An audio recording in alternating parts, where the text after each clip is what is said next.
Bonjour Meryl. Bonjour. Qu'est-ce que tu ressens alors qu'on s'apprête à débuter cette conversation ? Petit stress. Tout petit. Alors tu es arrivée habillée d'un débardeur chocolat, d'un pantalon en daim chocolat aussi, assez large. Tu as des tongs noirs aux pieds. Tu as tes longs cheveux bruns ondulés, lâchés. À quoi est-ce que tu as pensé en t'habillant ce matin ? Qu'il allait faire chaud et que je voulais être à l'aise. Parce que le petit stress a démarré ce matin. C'est chose faite. Si on entend des petits pas, ce sont ceux de Loulou, dont tu es venue accompagner, qui est ton Shiba. Ouais. Alors Meryl, tu es la fondatrice de la marque S'essaye. Ce que j'ai ressenti toi en préparant cette interview, c'est une grande exigence envers toi-même, dans le but d'être à la hauteur de la vie. Une vie que tu honores, non pas en la brûlant par les deux bouts, mais en allant au bout de tout. Il y a ce que l'on voit, les chemises impeccables, les belles matières, les bonnes manières, un esthétisme léché et un art de vivre digne de papier glacé. Et puis il y a ce que l'on devine, l'élégance de l'âme, une curation attentive de ce qui mérite ton attention. Et pour ton cercle intime, une générosité de cœur infinie. Tu m'inspires la force tranquille des entrepreneurs aguerris à l'adversité, l'agilité gracieuse des femmes qui savent renaître, et puis la tendresse invincible des mères qui viennent de naître. Qu'est-ce que tu ressens quand tu entends tout ça, Meryl ? Beaucoup de justesse. Merci. Tu es née à Toulouse, il y a 36 ans. Tu as une grande sœur et un grand frère. Comment est-ce que tu habites ton prénom et ton nom, Meryl Chiche, depuis que tu es née ? J'adore mon prénom parce que il était peu courant quand j'étais plus jeune. J'adore cette actrice. Je pense que ma mère pensait à elle quand elle m'a nommée Meryl Streep. Je trouve que c'est une femme exceptionnelle. Et ouais, j'aime qu'il soit pas courant, peu commun. Et ton prénom et ton nom complet ensemble, comment tu les habites ? Je les assume entièrement.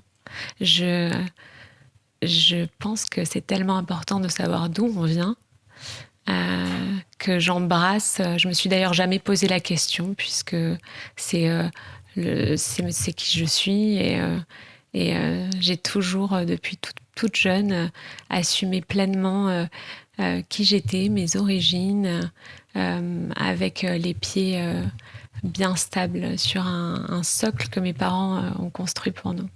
Comment est-ce que tu décrirais justement la famille, l'environnement dans lequel tu as grandi ? C'est marrant, avec mon mari, on s'est posé la question, comment définirais-tu ton enfance en un mot ? Et moi, j'ai dit papillon. Papillon. Papillon. Pourquoi papillon ? Car j'ai eu la chance d'avoir des parents qui nous ont élevés en préservant énormément notre légèreté de vivre. Nos parents nous ont laissé être des enfants. Ouais. Et je chéris cette insouciance. J'ai chéri cette insouciance longtemps. Et je pense que c'est ce que j'essaie de reproduire avec ma fille aujourd'hui. Je souhaite qu'elle saura, j'espère, faire face aux choses de la vie, mais de garder cette légèreté, cette insouciance, c'est merveilleux. C'est merveilleux. Et je me retrouve aujourd'hui, tu sais, parfois à repenser avec mes yeux d'enfant, où on s'autorisait à rêver, où il n'y avait pas de barrière, où on ne se mettait pas de barrière en fait. Parce qu'en grandissant, je pense que c'est nous-mêmes qui nous les mettons les barrières les plus importantes. Donc ouais, je chéris cette insouciance et je crois que même adulte, j'ai toujours cette quête pour la garder. Je trouve que c'est quelque chose d'extrêmement précieux.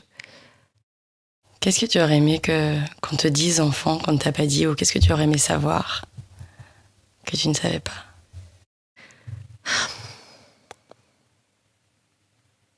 Que tout passe. Tout ira. Ouais. Est-ce que dans ta famille, on exprimait ses émotions? Je crois qu'on avait le droit de le faire. On avait le droit de le faire. Est-ce que je l'ai fait? Peut-être pas suffisamment. Pourquoi tu penses? Je crois que j'ai le sentiment que en rassurant les autres, je me rassurais moi-même. Tu rassurais les autres de quoi?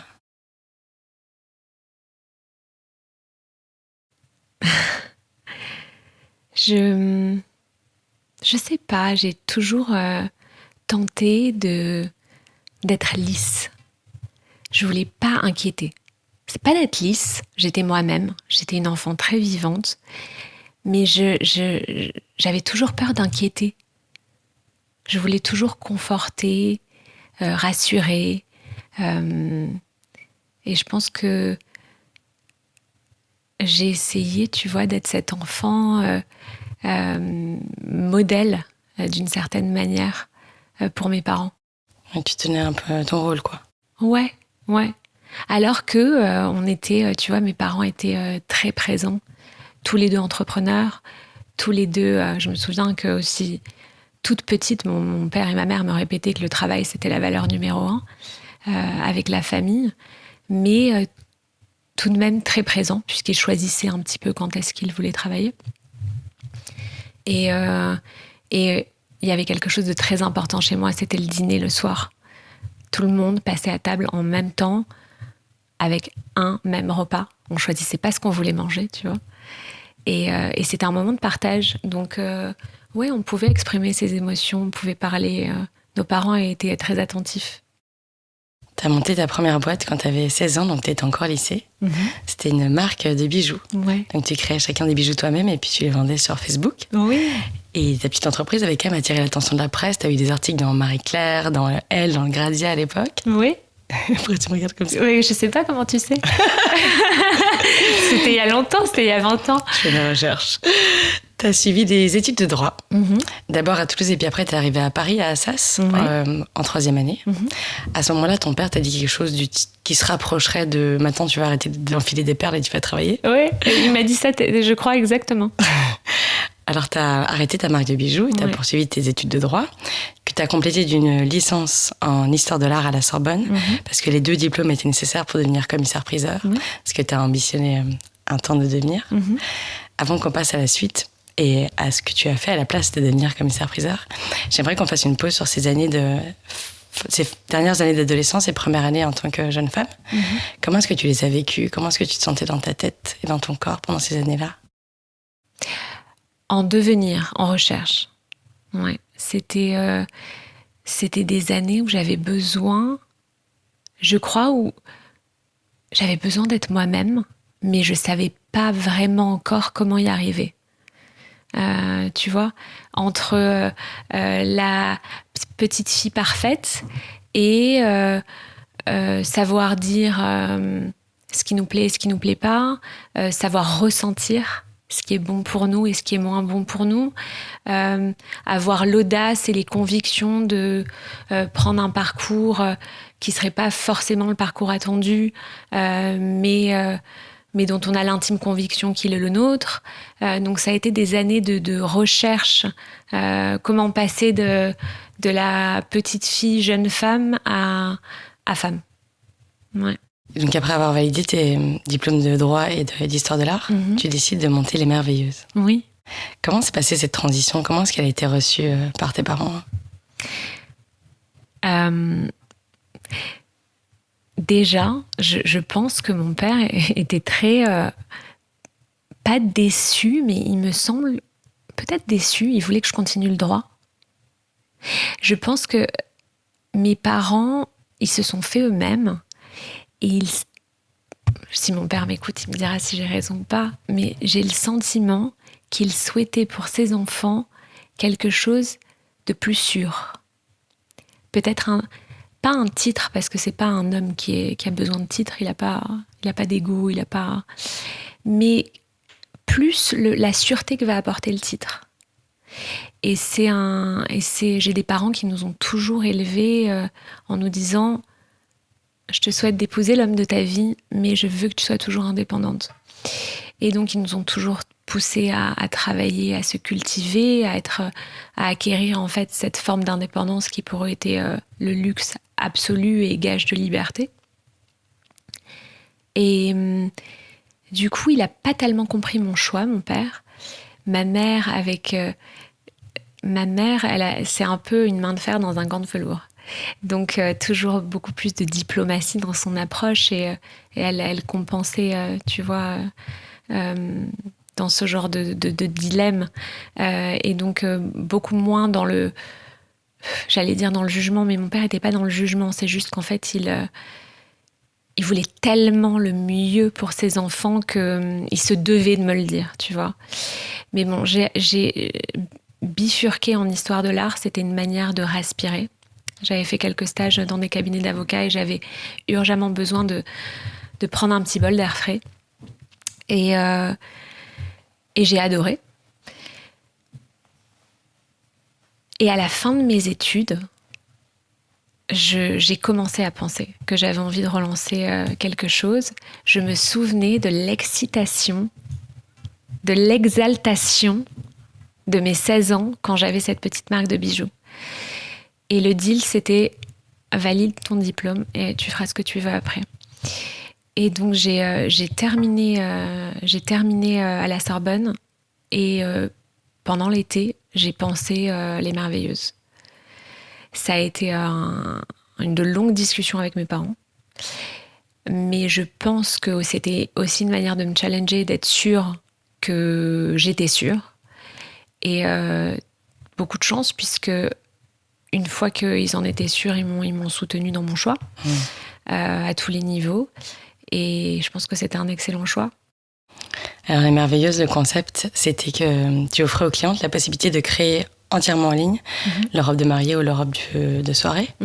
En fait, elles choisissaient parmi une bibliothèque de patrons le haut, le bas, l'étoffe, à un prix très concurrentiel. Le concept était génial, mais peut-être un peu avant-gardiste sur le tout en ligne, enfin 100% digital, et peut-être un peu ambitieux aussi sur les prix qui étaient proposés. Donc les 2 dernières années, tu as quand même eu un ancrage physique au bon marché, qui était très prestigieux, mais qui a fini par un peu t'épuiser. Et puis le Covid est arrivé, et tu en as profité, pour ainsi dire, pour arrêter la boîte. Ensuite, tu as eu l'idée de Sesei, la marque spécialisée dans les chemises pour femmes, que tu diriges actuellement et que j'affectionne énormément et depuis le lancement. Qu'est-ce que ça signifie, Sesei ? Ça signifie littéralement une sobriété qui dure dans le temps. Et je trouvais que ça s'appliquait très bien aux chemises. Qu'est-ce que ça veut dire de l'esthétique que tu affectionnes et que tu essaies d'insuffler à la marque ? Moins, mais mieux. Mais c'est vraiment quelque chose que j'applique dans tous les domaines de ma vie. Moins d'amis, mais mieux. Moins de vêtements, mais mieux. Je m'emploie dans mon quotidien à ce que tout soit qualitatif. Mes relations, mes vêtements, la nourriture que je mange, tout. Tu penses que ça devient d'où ce côté curation si attentive dont je parlais justement dans l'introduction ? Ça vient du fait que j'ai compris la fragilité de la vie et que ça a développé en moi à la fois le besoin et le souhait d'en profiter d'une aussi belle manière que possible.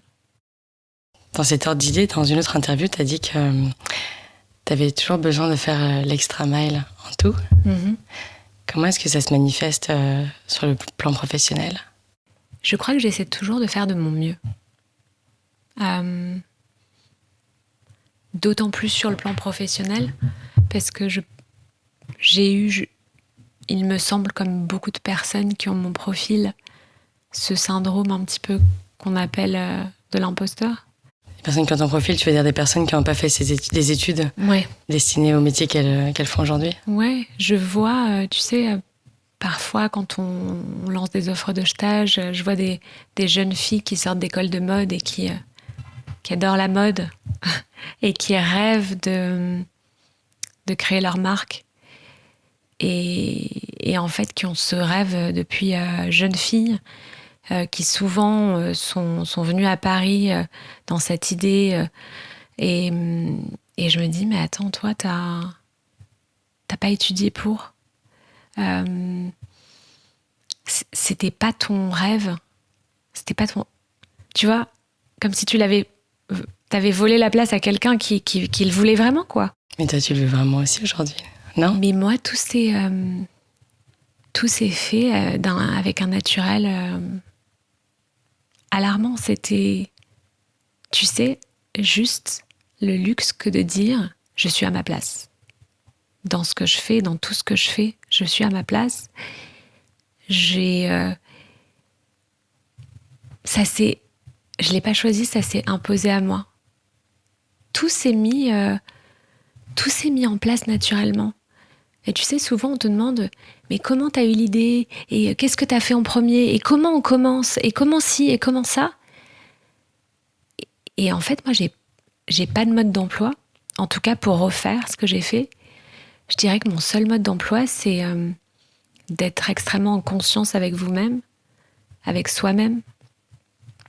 Et quand on s'écoute, on suit le bon chemin. Et lorsqu'on suit le bon chemin, les choses se font naturellement.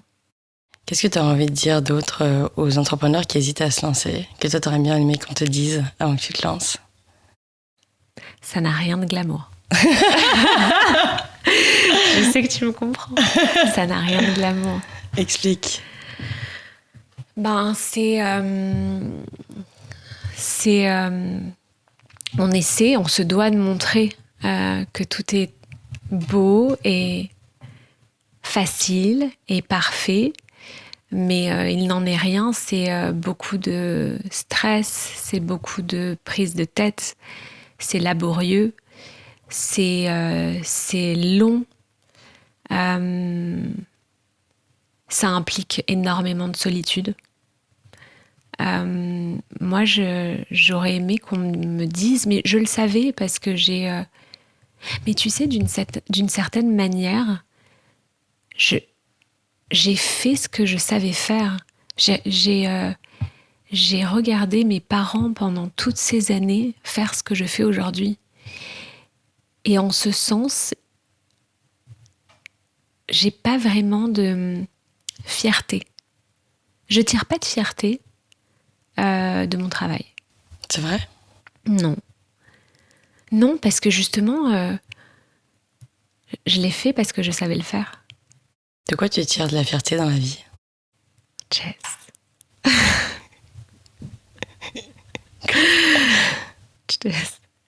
Jess, on ferme une porte, elle ouvre une fenêtre. Je tire de la fierté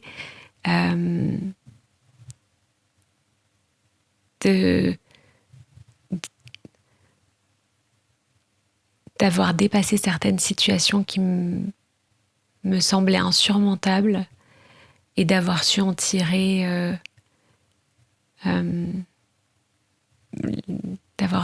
énormément de lumière. De ça, je suis très fière. J'ai reçu Delphine Plisson à ce micro. Et il y a une question géniale qu'elle posait à toutes les personnes qu'elle recevait en entretien d'embauche pendant toute une partie de sa carrière, et que je pose désormais à tous mes invités. Alors je vais te la poser. Si demain matin, tu n'as aucune contrainte, ni matérielle, ni familiale, ni culturelle, ni sociale, ni financière, qu'est-ce que tu fais de ta vie? Je fais exactement ce que je fais maintenant. Et je reste exactement à la place que j'ai. Surtout entourée de ceux qui m'entourent. Ouais. Je crois que ceux qui m'entourent, c'est plus important que ce que je fais. Ils me nourrissent. Comment est-ce que tu décrirais ton rapport à l'argent? Matériel.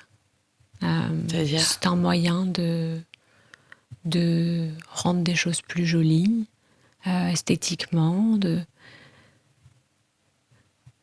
mais c'est clairement pas ce qui me nourrit. Alors, t'as accouché d'une petite fille il y a 2 mois et demi. Ouais. Qu'est-ce qui a changé en toi depuis que t'es mère?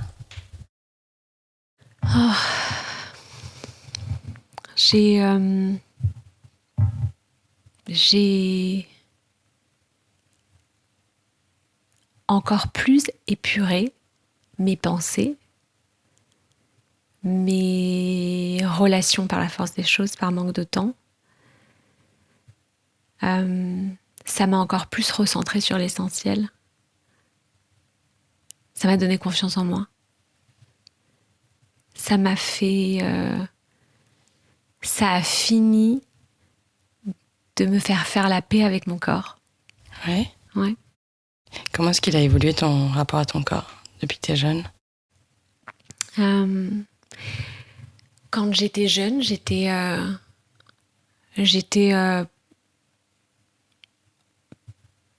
beaucoup dans le jugement.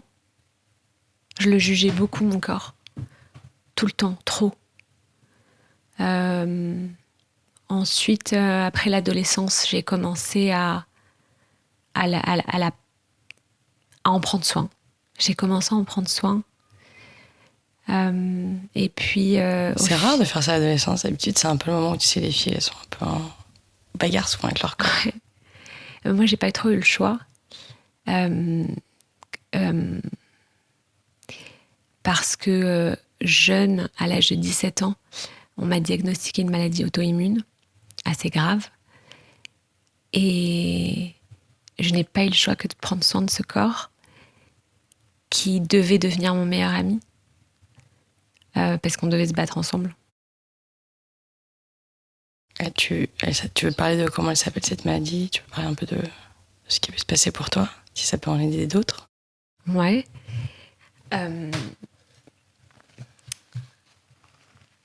Donc à 17 ans, je me suis réveillée un matin et je ne sentais plus mon pied. Et je sais pas si tu te souviens, mais moi quand j'étais petite, il m'arrivait souvent de m'endormir sur mon bras. C'était horrible. Et après, quand ça se réveille, ça te fait des fourmis et tout. C'est horrible. Et ça dure, tu vois, t'as l'impression d'avoir un bras mort. Et ben moi, j'avais ça dans le pied. Et donc, tu vois, je me suis levée, j'ai marché, je l'ai bougé un petit peu en me disant que le sang allait circuler et que ça allait revenir. Et 1 heure après, c'était toujours pareil. Et je suis allée voir ma mère qui était dans le dressing derrière ma chambre et je lui ai dit, mais je sens pas vraiment mon pied, je sais pas ce que j'ai. Et elle avait un embauchoir à chaussures pour hommes, tu sais, en bois, super lourd, qui lui a échappé des mains, qu'elle a fait tomber sur mon pied. Et elle m'a dit, oh, je suis désolée.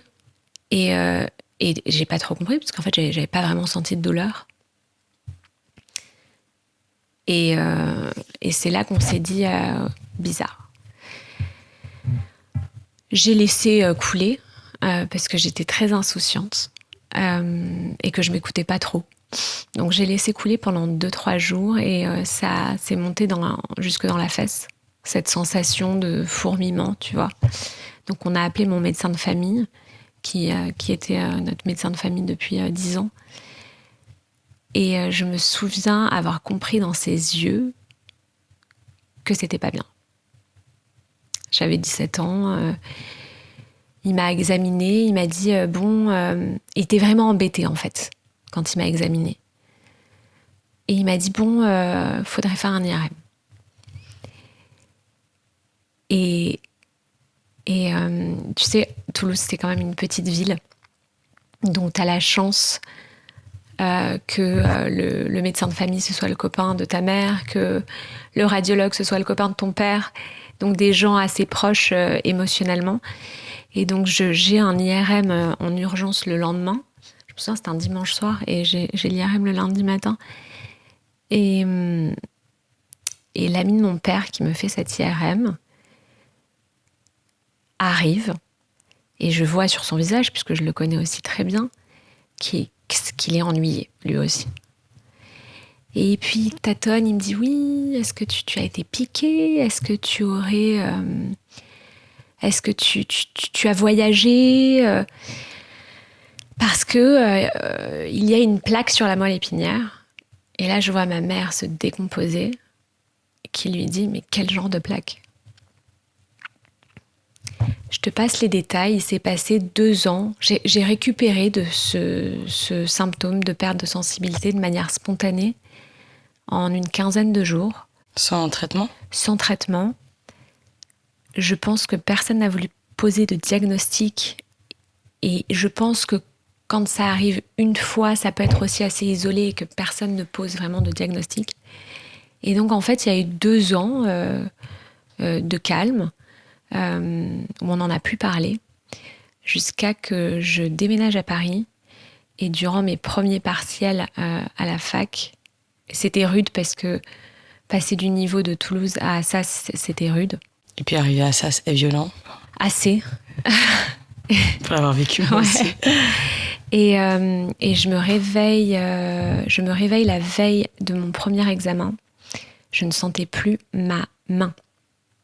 Oh waouh. Ouais. Je ne sentais plus ma main. Et t'avais pas eu d'épisode depuis la jambe? Et je me souviens de mon pied 2 ans avant.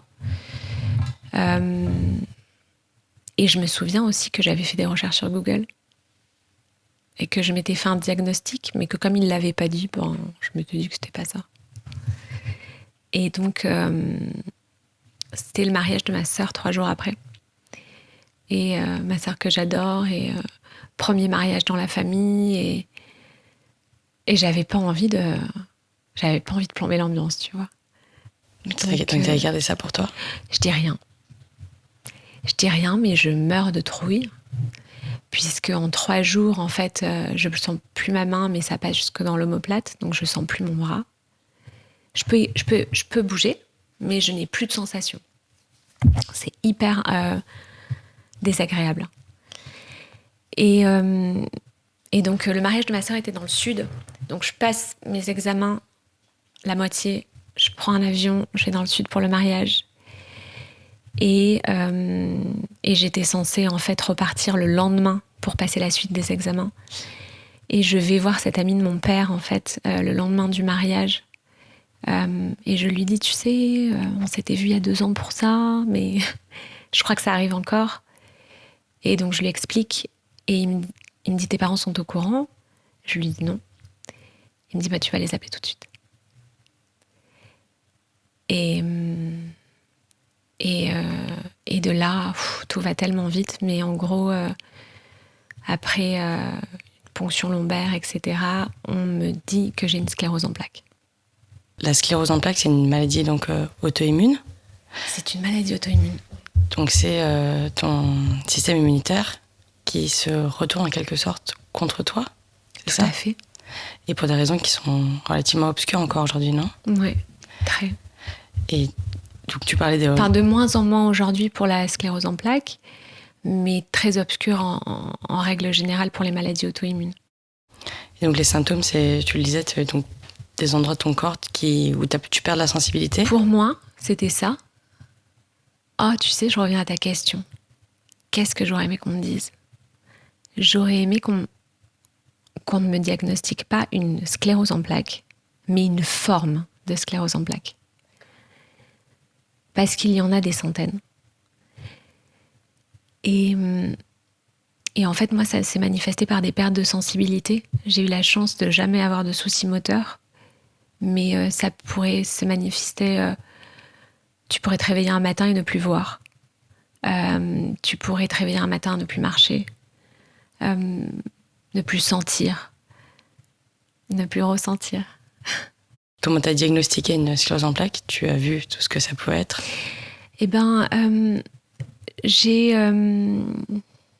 tu sais, on te dit les choses d'une manière un peu abrupte, parce qu'en fait, ils le disent 20 fois par jour. Toi, tu l'entends idéalement jamais, ou peut-être une fois dans la vie. Donc, on me l'a dit sans mode d'emploi. Et j'ai dû m'informer moi-même. Et c'est terrible, puisque la première chose que tu vois, c'est un fauteuil roulant. Quand tu tapes sur Google, par exemple. Ouais. Et donc, tu sais, pour moi, c'était le truc qui n'arrivait qu'aux autres. C'est terrible. Et c'est marrant puisque je t'ai dit en début d'émission à quel point je chérissais mon insouciance.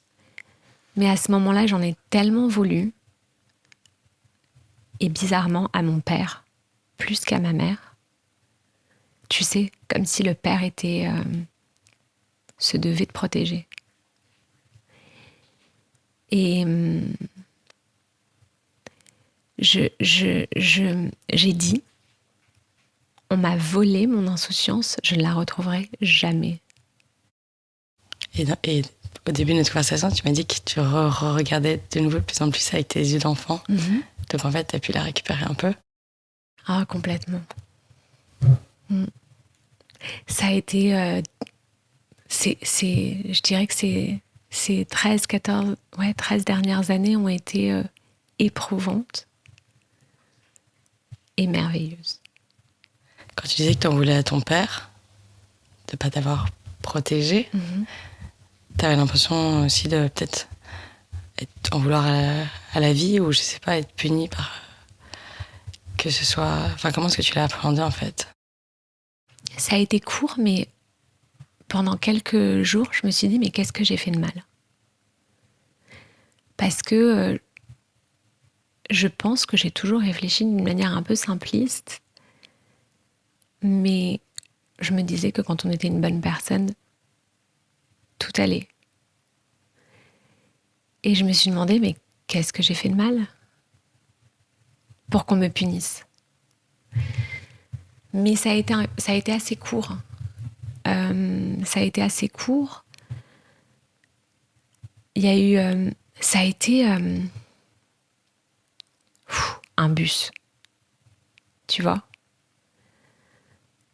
Tu prévoyais d'aller tout droit, mais il y a un bus qui vient de te passer dessus. Et en fait, tu es obligé de prendre un tournant. Et j'ai vite compris que c'était peut-être un signe pour me dire qu'il fallait que je tourne. Tu vois? Alors comment est-ce que tu as tourné? J'ai accepté de souffrir. J'ai souffert tellement. C'était... souffert émotionnellement dans mon corps. Et je crois que une des plus grosses souffrances, c'était le sentiment de solitude. Parce que, tu sais, toi, tu veux être normal.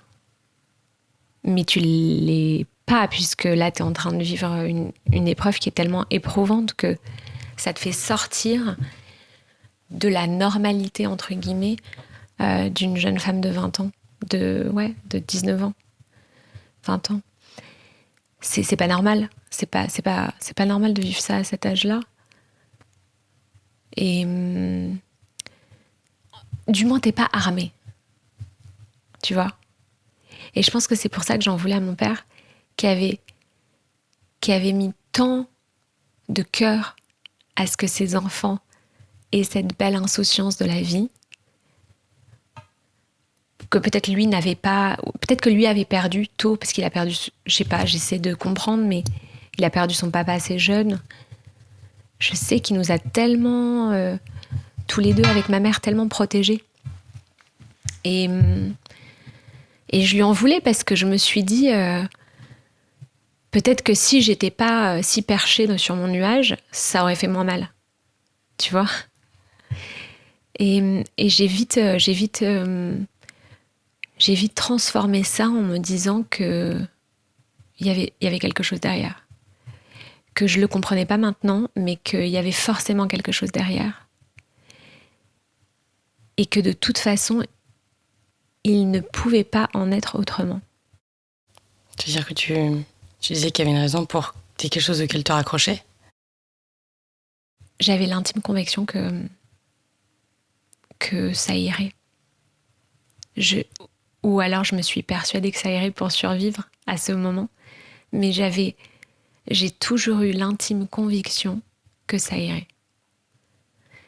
et qu'il fallait que j'embrasse cette expérience, que je l'accepte. En fait, tu sais, quand c'est arrivé, j'ai vécu ça comme un deuil. Puisque on m'avait arraché quelque chose. Et j'étais terriblement triste parce que je me disais, mais je ne pourrai jamais plus vivre comme je vivais avant. Je vais vivre avec cette épée Damoclès sur la tête et je veux pas de cette vie. Et donc, en fait, j'étais triste. Ensuite, j'étais en colère. Et je pense que mon esprit assez cartésien a vite repris le dessus et que je me suis dit, mais attends, en fait, t'es en train de vivre un deuil. Et j'ai vraiment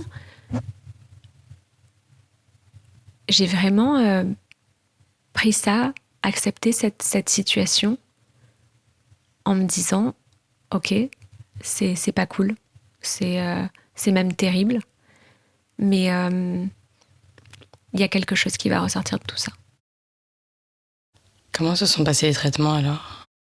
Oh, c'était vraiment laborieux parce que il y a tellement de formes différentes de sclérose en plaques qu'il faut trouver parmi les traitements qui s'adaptent à la forme que tu as, celui qui sera le mieux toléré. J'ai eu 10 ans d'injections quotidiennes qui t'abîment un peu la peau, sauf que toi, t'as 21 ans ou 22 ans, t'as envie d'aller en vacances avec tes copines, mais tu dois te cacher pour faire ta piqûre, ou alors tu t'es piqué trop longtemps sur la jambe et donc en fait ça se voit et donc tu veux pas te mettre en maillot. J'avais des considérations en tête qui n'étaient pas de mon âge et j'étais tellement en colère, mais j'oscillais entre, tu vois, entre de la colère, de l'acceptation, de la colère, de l'acceptation, un peu plus d'acceptation que de colère, et crescendo comme ça. Ça a duré 13 ans, j'en ai changé beaucoup. Et jusqu'au dernier traitement qui a été le traitement de la seconde chance que j'ai eu après 13 ans de traitement pour la sclérose en plaques, qui était un traitement expérimental qui arrivait du Canada, dont j'ai pu bénéficier il y a 3 ans. Et ça aussi, c'était... ça, je suis super fière. Parce que c'était pas gagné. C'était pas facile.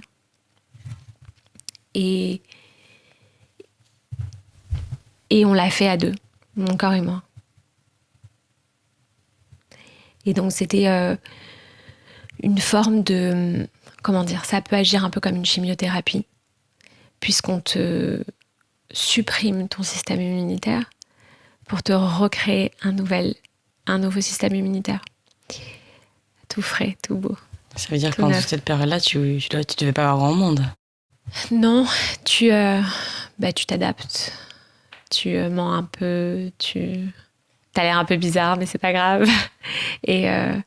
Mais à la fois, c'était un moment où j'avais peut-être besoin d'être avec moi-même aussi. Donc, je faisais évidemment attention. J'allais pas me retrouver à embrasser 50 personnes pendant une fête ou à me retrouver dans un endroit un peu clos avec quelqu'un de malade. Et voilà, et ce traitement, il a fonctionné. Il a fonctionné au bout de 2 ans. J'ai eu le dernier IRM qui a montré qu'il n'y avait plus du tout d'activité de la maladie. Et au-delà de nos espérances, puisque les cicatrices des anciennes dégénérescences s'étaient régénérées en partie. Donc c'était assez incroyable. Et ouais, je me souviens de mon neurologue qui m'a dit maintenant tu vas sortir d'ici et tu vas vivre. Comment est-ce que tu penses que tu as vécu différemment après ça ? Comment ça a changé ton regard sur la vie ? Après ça, j'ai vécu. Avant, je pense que j'étais en mode faut survivre. Et malgré que j'étais en mode faut survivre, je profitais très différemment. Tu sais, c'est génial ce qui m'est arrivé tôt, puisque j'ai très tôt compris qu'il fallait pas s'alourdir des problèmes des autres, s'alourdir des petits esprits, des qu'en dira-t-on. Tu sais, je crois que finalement, cette maladie, elle m'a appris à vivre vraiment avec légèreté. Parce que quand on a connu autant de dureté, de lourdeur, etc., on profite encore plus quand on en sort, je pense. Tu sais, je disais, mais qu'est-ce que j'ai fait pour mériter ça ? De quoi on veut me punir ? Et aujourd'hui, de tout mon cœur, chaque jour, vraiment chaque jour, je me dis, mais qu'est-ce que j'ai fait de si merveilleux pour avoir la chance de vivre ça ? Ça m'a profondément transformée. Moi, j'ai des bonheurs quotidiens qui sont exaltants. Par exemple ? Me lever et marcher. Tu vois, Guy ? C'est pas facile cette interview. Non, vraiment. Ça me rend profondément heureuse. Quand ma petite fille, elle me caresse le bras, tu vois, et que je sens sa main.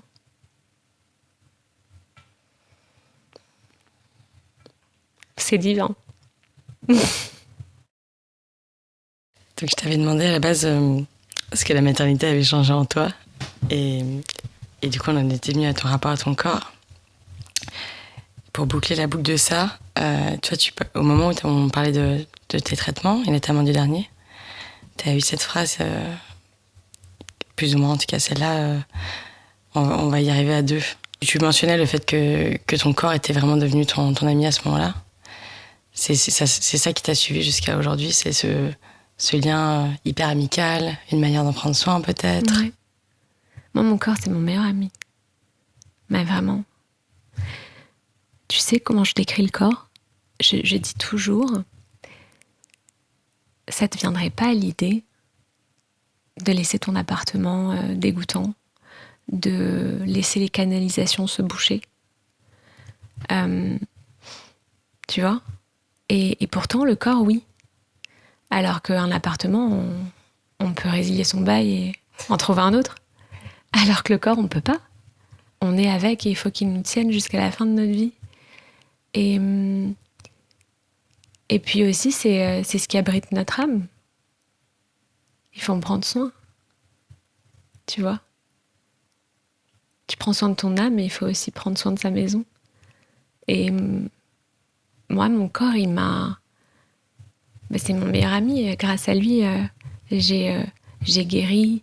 Il a été assez fort et résilient pour accepter toutes ces piqûres. Ma peau, je l'aime, tu vois. Elle a accepté des milliers et des milliers de piqûres. Et elle est toujours aussi jolie. Il y a de quoi avoir de la gratitude, tu vois. Et donc, ouais, j'essaie de le nourrir du mieux que je peux. Du mieux que je peux et de lui offrir ce qu'il y a de meilleur. Comment est-ce que tu décrirais ton rapport à la nourriture alors ? Conscient. Ça n'a pas toujours été le cas. Mais tu vois,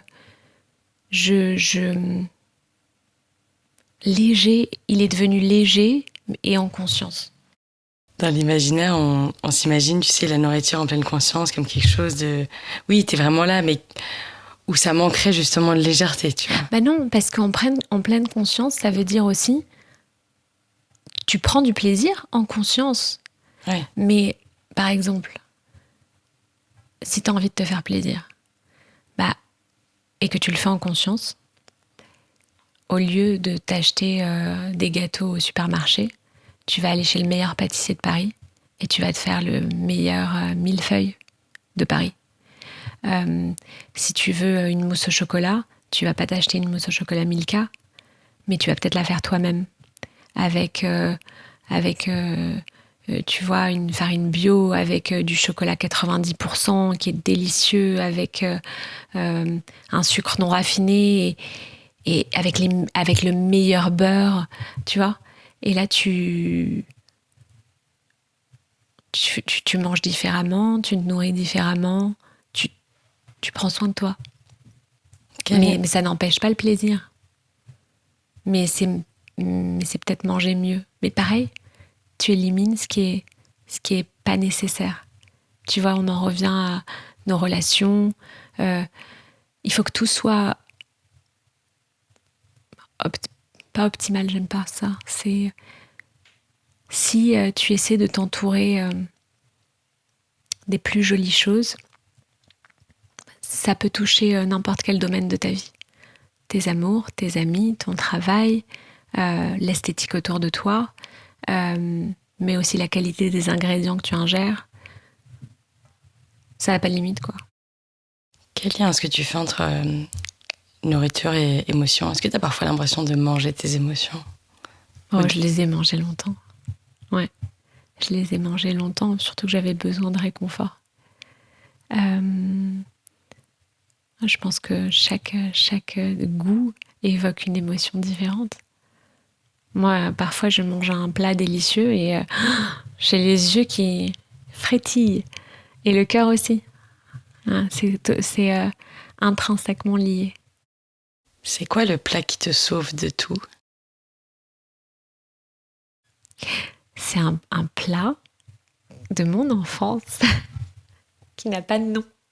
Ouais. C'est juste l'odeur qu'il y avait à la maison quand ma mère le faisait. C'est un riz espagnol.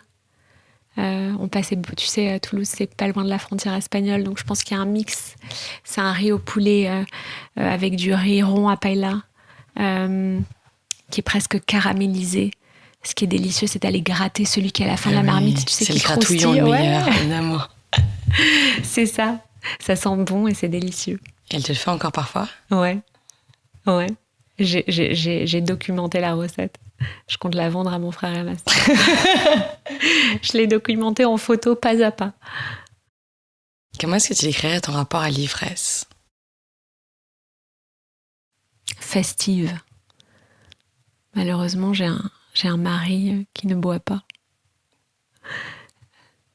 Pour moi, l'ivresse se partage. Donc je bois beaucoup moins. Mais quand je rentre à Paris, puisque j'habite en Suisse, j'adore... J'ai hâte d'arriver chez mes parents ou chez mon frère qui va ouvrir un vin rouge incroyable avec un bon plateau de fromage. Ouais. Est-ce que tu as déjà suivi une thérapie? Eh bien, j'ai toujours voulu le faire. J'ai jamais eu la grande chance de trouver ma personne. Et les 3 premiers mois de ma grossesse étaient un peu rudes. J'étais vraiment triste. Triste et c'était terrible puisque j'avais une infinie gratitude d'être tombée enceinte. J'entendais tellement de jeunes femmes autour de moi qui avaient, pour qui ça avait été un peu le parcours du combattant, que je m'étais presque préparée. Et en fait, ça arrivait tout de suite. Donc j'étais tellement heureuse, pleine de gratitude comme pour beaucoup de choses. Et d'une manière inexplicable, à partir de 1 mois et demi, 2 mois, en fait, ouais, j'étais profondément triste. Et c'est pas trop mon style de rester dans des positions inconfortables sans rien faire, du moins sans me donner les moyens d'en sortir. Du coup, j'ai cherché une thérapeute spécialisée dans la maternité, puisqu'il me semblait que ça pouvait potentiellement être corrélé. Et je suis tombée sur une femme extraordinaire que je voyais en Zoom. Et après 1 mois, donc je suis arrivée à 3 mois de grossesse, je me suis réveillée un matin. Aussi fou que ça puisse paraître, je me souviens, j'ai dit à mon mari, je crois que je vais mieux. Vraiment. Donc je pense que les hormones y étaient pour beaucoup. Sûrement aussi de déménager, de te retrouver un peu plus seule, de ne pas avoir ta famille autour pendant ce moment un peu clé. Bref, et ça allait beaucoup mieux. Elle m'a beaucoup aidée. Et après, je me suis dit, mais attends, je vais m'offrir le luxe, je vais me faire ce cadeau que de continuer maintenant que ça va, tu vois. Puisque généralement, t'attends d'aller chez le psy, malheureusement, quand ça va pas. Donc, ils te permettent de rester à flot. Et maintenant que j'étais à flot, je me suis dit, bah écoute, on va partir en dos crawlé. et écoute, je l'ai vue jusqu'à la fin de ma grossesse. Et j'ai trouvé que cette femme était incroyablement intelligente, perspicace, délicate, fine. Et en fait, j'adore avoir rendez-vous avec ce genre de femme une fois par semaine. Et donc tu continues. Et j'ai continué. Et j'ai continué parce qu'on parle de... En fait, le jour où tu deviens mère, tu as plein de questions qui te viennent, de remises en question. Tu recommences à te juger alors que tu avais complètement arrêté de te juger. Et du coup, ouais, bien sûr que je continue et je compte pas m'arrêter. C'est génial. Franchement, c'est génial. Parler à une personne qui... je veux dire, elle n'est pas là pour juger, elle est là pour écouter. C'est un moment de partage, c'est un moment humain. Parce que généralement, le problème, c'est qu'on voit le psy comme c'est un docteur. Enfin, tu vois, c'est pas quelqu'un qui est comme nous. En fait, c'est juste... elle est aussi mère, très certainement. Ou c'est pas, toujours incroyable de se rendre compte ce moment-là. Ouais. Où la personne en face de toi. Elle est humaine, en fait. Oui. Mais t'as quand même, naturellement, je pense, tendance, en tout cas, moi, c'est ce que j'ai encore, franchement, encore aujourd'hui avec ma psy, de la mettre quelque part très, très en haut sur un piédestal, quoi. Alors, on attend beaucoup d'eux. Ah, mais tu sais que moi...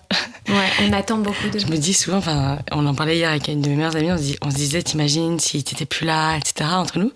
Et on se réfléchissait, est-ce que ce serait de perdre ces personnes si proches de soi? Et j'ai lâché comme ça, je dis, mais moi, si ma psy meurt ou arrête de me voir, je pense que ce serait quasiment aussi douloureux que si une de mes meilleures amies mourait. Et là, tu te dis, bon, oui, je vais peut-être en parler à ma psy, du coup. Mais je comprends. Parce que t'imagines, c'est un peu comme la meilleure amie que t'as pas eu au téléphone depuis 6 mois et en fait tu réponds pas parce que tu te dis oh là là, mais par où je vais commencer? J'ai pas le temps. Si tu perds cette personne qui connaît tout de toi. Bah c'est ça. Moi j'aurais l'impression qu'il y a tout un bout de mon histoire qui partirait avec elle. Bien sûr. Ou des clés de connaissance de moi-même. Ouais, je comprends. Ouais, donc je continue de la voir et franchement c'est un régal. C'est un délice. Avec quoi est-ce que t'aimerais bien encore faire la paix aujourd'hui? Oh, je suis calme. C'est beau ça. Ouais. C'était un travail. Qu'est-ce que c'est pour toi l'amour?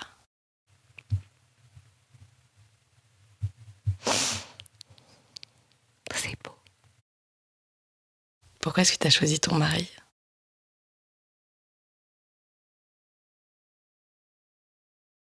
Pour chaque petite particule de ce qu'il est. Ça a été une évidence tout de suite? Tout de suite. Je suis très fière d'être sa femme. Ça donne envie. Ouais, ça vient au bon moment. Ça vient. Vous êtes rencontrés quand t'avais quel âge? On s'est rencontrés, on s'est passé à côté quand j'avais 31 ans, sans vraiment se rencontrer. Et on s'est rencontrés quand j'en avais 34. On s'est mariés quand j'en avais 35. Et on a été parents quand j'en avais 36. Ah, vous étiez sûrs? Ouais. Je crois qu'on était tous les deux... c'est terrible de dire ça, mais fini. Tu vois, je pense que on est en construction pendant de très longues années. Mais quand on est enfin à sa place et quand on a la force et les convictions pour attendre d'être à sa place avant de se marier, une fois que ça arrive, et ça arrive à la suite d'un long travail, tu peux vraiment rencontrer la bonne personne puisque tu te mets pas avec cette personne pour venir combler quelque chose. Cette personne, elle ne vient qu'ajouter à ta vie. Tu vois ? Elle ne comble rien. Moi, quand j'ai rencontré mon mari, j'étais profondément heureuse. Mais genre... profondément heureuse. Tu vois ? Tous les jours, heureuse. Je ressentais du bonheur tous les jours. J'étais bien dans ma tête, j'étais bien dans ma vie, dans mon travail. Il est vraiment venu ajouter des choses que je soupçonnais pas qu'on puisse ajouter, tellement j'étais déjà pas mal, tu vois. Et pour moi, c'est vraiment le secret. Alors évidemment, tu peux avoir la chance de rencontrer ton âme sœur à 20 ans, à 25 ans, c'est super. Mais c'est une chance. Tu vois? Tu crois aux âmes sœurs? Ouais. Tu crois qu'il n'y en a qu'une? Ouais. Je pense qu'il y a quelques personnes avec qui on peut faire un chemin de vie. Mais la personne dont tu veux épouser l'âme, tu vois, avec qui vos deux cœurs battent à l'unisson, avec qui t'as pas besoin de parler pour te faire comprendre, dont la seule présence suffit à... Je pense qu'il n'y en a qu'une. Et je pense qu'il faut l'attendre, parce que c'est trop beau. Comment est-ce que tu décrirais ton rapport à la sexualité?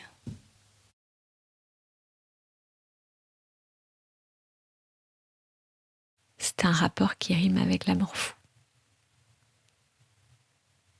Ouais.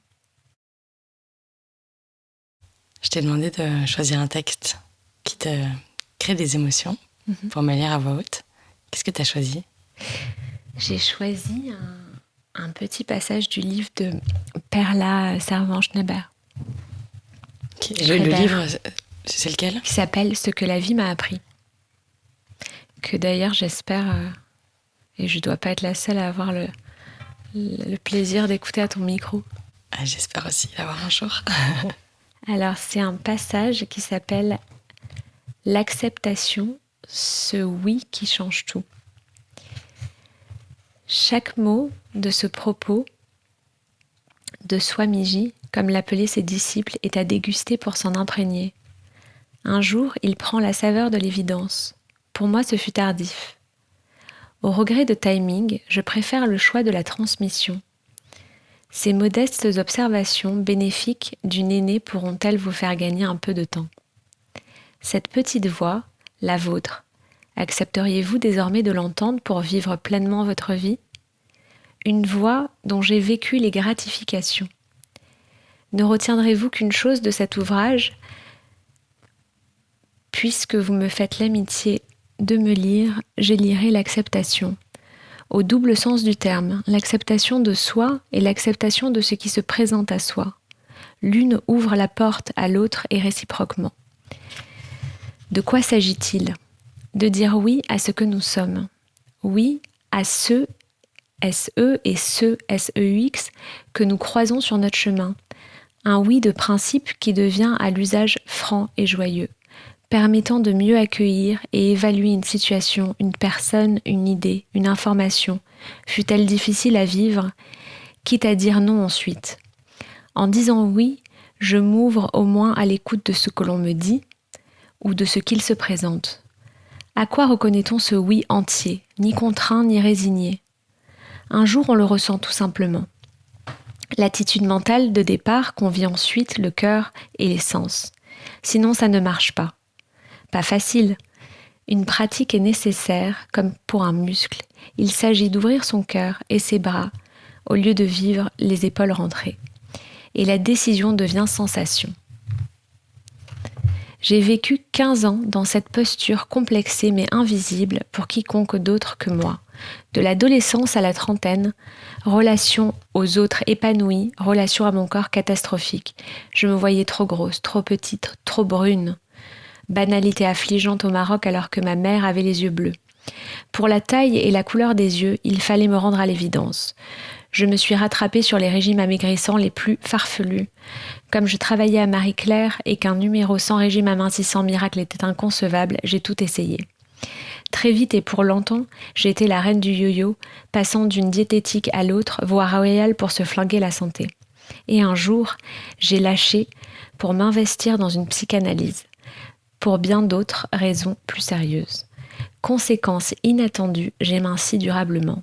De là, à conclure que la psychanalyse fait maigrir, il n'y a qu'un pas que je vous conseille de ne pas franchir pour vous éviter des déceptions et un investissement disproportionné.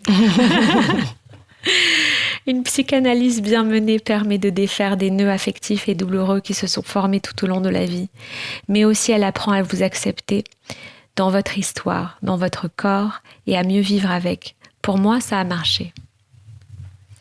Je vous entends, à juste raison, me dire « accepter », même s'il s'agit de la maladie ou de la mort d'un être cher, même et surtout, au risque de vous choquer. Le deuil ne commence-t-il pas lorsqu'on accepte la mort de la personne disparue ?